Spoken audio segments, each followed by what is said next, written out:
हमने उपन्यास पढ़ा मैला आंचल। हमने इसके सारांश पढ़ लिया, भूमिका, लेखक का परिचय, पात्रों के बारे में, सबके बारे में पढ़ा है।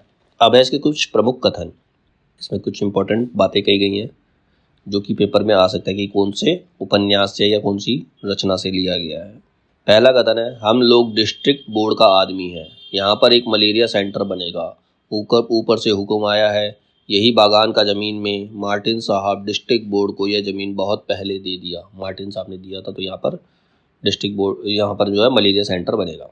दूसरा कथन है इसमें, हुजूर यह सुराजी बालदेव गोप है, 2 साल जेल काट कर आया है, इस गांव का नहीं है, चन्नव पट्टी का है, यहाँ मौसी के यहाँ आया है, खदड़ पहनता है, जोहिन बोलता है।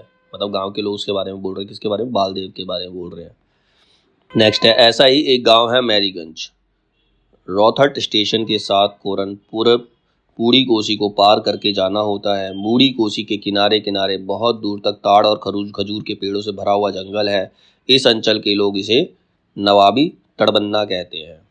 लेकिन मार्टिन साहब का आयोजन अधूरा साबित हुआ। मैरीगंज पहुंचने के ठीक 1 सप्ताह बाद ही जब मैरी को डढ़िया ने धर दबाया तो मार्टिन ने महसूस किया कि पोस्ट ऑफिस से पहले यहाँ डिस्पेंसरी खुलवाना ज़रूरी है। मतलब जब उसे मलेरिया हुआ तो उसे लगा कि पोस्ट ऑफिस से पहले यहाँ डिस्पेंसरी होनी चाहिए। नेक्स्ट कथन है इसके अंदर, ब्राह्मण टोली से तो कुछ उम्मीद करनी ही बेकार है। जिस दिन से अस्पताल होने की बात उन लोगों ने सुनी है, दिन रात अंग्रेजी डॉक्टर और दवा के खिलाफ तरह तरह की कहानियाँ सुनाते फिर रहे हैं। गाँव के कुछ लोग होते हैं ना, जब कुछ नया आने को होता है तो वो अपनी राय देते हैं, जो ज़्यादा ऊंची जाति के होते हैं। उनको सोचते हैं हमसे ज़्यादा पढ़ा लिखा कोई है ही नहीं, हमसे ज़्यादा ऊपर कोई है ही नहीं। तरह तरह की बातें लोगों को बोलते रहते हैं और उस पर विश्वास दिलाने की कोशिश करते हैं। अगला कथन है, लक्ष्मी रुकी नहीं, कहती गई, ज्योतिकी जी ठीक कहते हैं, गांव के ग्रह अच्छे नहीं हैं। जहाँ छोटी मोटी बातों को लेकर इस तरह के झगड़े होते हैं, जहाँ आपस में मेल मिलाप नहीं, वहाँ जो कुछ ना हो वह थोड़ा है। गांव के मुखिया लोग ही इसके लिए सबसे बड़े दोषी हैं, यानी कि सबसे बड़े दोषी हैं। सतगुरु साहब कहन हैं, जहाँ मैल वहाँ सरग है। जहाँ मेल वहाँ सरग है, मतलब जहाँ लोग मिलजुल कर रहते हैं वहीं पर स्वर्ग होता है। अगला कथन है इसके अंदर, गांव उन्नति वही किया, हम वही सेवा करेंगे। हम मैरीगंज को चंदन पट्टी की तरह बनाना चाहते हैं। हम अपने गांव में झाड़ देंगे, मैला साफ करेंगे। मतलब जो हमारा गांव खराब हो चुका है उसको झाड़ कर साफ कर देंगे। हम लोगों का सब किया हुआ है। महात्मा जी खुद मैला साफ करते थे। जहाँ सफाई रहती है वहाँ आदमी भी साफ रहता है, ये कहा बालदेव ने। डॉक्टर बाबू को लाने के लिए 4 बैलगाड़ियाँ जाएंगी।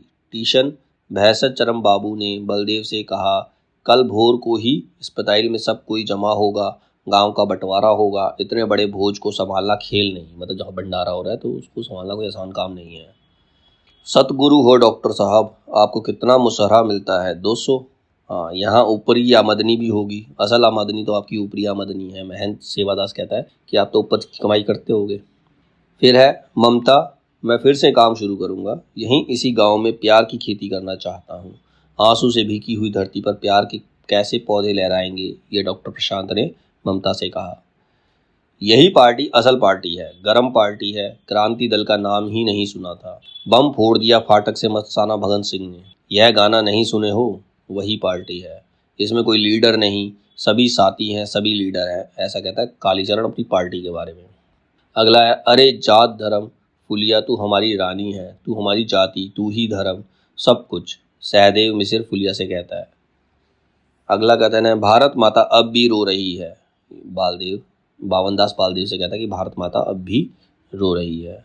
नेक्स्ट है, अरे कांग्रेसी राज है तो क्या जमींदारों को घोल कर पी जाएगी, ये हरगोरी ने कहा। अबला नारी हर जगह अबला ही है, रूप और जवानी नहीं, यह भी गलत औरत होनी चाहिए। रूप और उम्र की कोई कैद नहीं। एक असहाय औरत देवता के संरक्षण में भी सुख चैन से नहीं रह सकती। मंगला देवी के लिए जैसा घर वैसा बाहर, ऐसा मंगला देवी ने कहा है। गांव के लोग बड़े सीधे दिखते हैं। सीधे का अर्थ यदि अनपढ़, अज्ञानी, अंधविश्वासी है तो वास्तव में सीधे हैं। जहाँ तक सांसारिक बुद्धि का सवाल है, वे तुम्हारे जैसे लोगों को दिन में 5 बार ठग लेंगे और तारीफ यह है कि तुम ठगी जानकर भी उनकी सरलता पर मुग्ध होने के लिए मजबूर हो जाओगे। यह मेरा सिर्फ 7 दिन का अनुभव है, ये प्रशांत ने कहा था, डॉक्टर प्रशांत ने। संभव है पीछे चलकर मेरी धारणा गलत साबित हो। मिथिला और बंगाल के बीच का यह हिस्सा वास्तव में मनोहर है। तो ये डॉक्टर प्रशांत ने जब ममता को पत्र लिखा उस पत्र में उन्होंने बोला।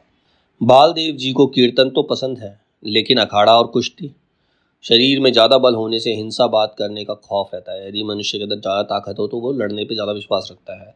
असल चीज़ है बुद्धि। बुद्धि के बल से ही गांधी महात्मा जी ने अंग्रेजों को हराया है। नेक्स्ट है, शहर के लोग भी अचरज से इस जुलूस को देख रहे हैं। इनकलाब जिंदाबाद। कचहरी के मोड़ पर फल की दुकान पर बैठे हुए मौलवी साहब हंसते हैं। सब कपड़ा लेने आए हैं। जहाँ मिलेगा कपड़ा इनकलाब बोलता है, मतलब भी समझता है। मतलब जहाँ मिलेगा वहाँ सब लोग जाएंगे। जैसे आज की चुनावी रैली चलती है, सबको 500 रुपये दे के भीड़ इकट्ठा कर लेते हैं, सब पीछे पीछे धो लेते हैं। ठीक है, तो वो सब चीज़ें इसके अंदर। सुना नहीं, हिंसा बात तो बुर्जुआ लोग बोलता है। बालदेव तो बुर्जुआ है, पूंजी बात है। इस किताब में सब कुछ लिखा हुआ है। अब बालदेव जी की लिटरी नहीं चलेगी। हर समय हिंसा बात, कुछ करो तो बस अनशन। मतलब वो बालदेव के खिलाफ बोला गया है ये। भावुकता का दौरा भी एक खतरनाक रोग है। मतलब इंसान जब भावुक हो जाता है, इमोशनल हो जाता है, जो उसको ही इमोशनल भावना के दौरे पड़ते हैं, तो ये एक बहुत खतरनाक बीमारी है, क्योंकि इसमें इंसान कुछ भी कर पाता है। लड़की की जात है, बिना दवा दारू के ही आराम हो जाती है। चरखा कातो, खदड़ पहनो, रहे हाथ में मुझोली, दिन दहाड़े करो डकैती, बोलो सुराजी बोली। मतलब गांधीवादियों के बारे में बोला गया। सारा दिन चरखा काटते हैं, खदड़ पहनते हैं, हाथ में झोली लिए दिन भर डकैती डालते हैं और सुराजी बोलते रहते हैं। जाति बहुत बड़ी चीज़ है। जात पात नहीं मानने वाले की भी जाति होती है। मतलब जाति ऐसी है, जो जात पात को नहीं मानता उसकी भी कोई ना कोई जाति होती है। जैसे डॉक्टर प्रशांत के बारे में बताया गया, उसके कुल का कुछ नहीं पता। रुपए को बचाकर देखा जाता है और आदमी को एक ही बोली से पहचाना जाता है। तुम्हारे विद्यापति के मान हमारी टूटी झोपड़ी में जिंदगी में मधुरस बरसा रहे हैं। ओ कवि, तुम्हारी कविता में मचलकर एक दिन कहा था, चलो कवि बन फूलों की ओर। अंधा आदमी जब पकड़ता है तो मानो उसके हाथों में मगरमच्छ का बल आ जाता है। अंधे की पकड़, मतलब अंधा व्यक्ति अगर पकड़ ले तो वो छुड़ाना मुश्किल हो जाता है उसके लिए। लाख जतन करो, मुट्ठी टस से मस नहीं होती, हाथ है या लोहार की संडसी। भावुकता का दौरा भी एक खतरनाक रोग है।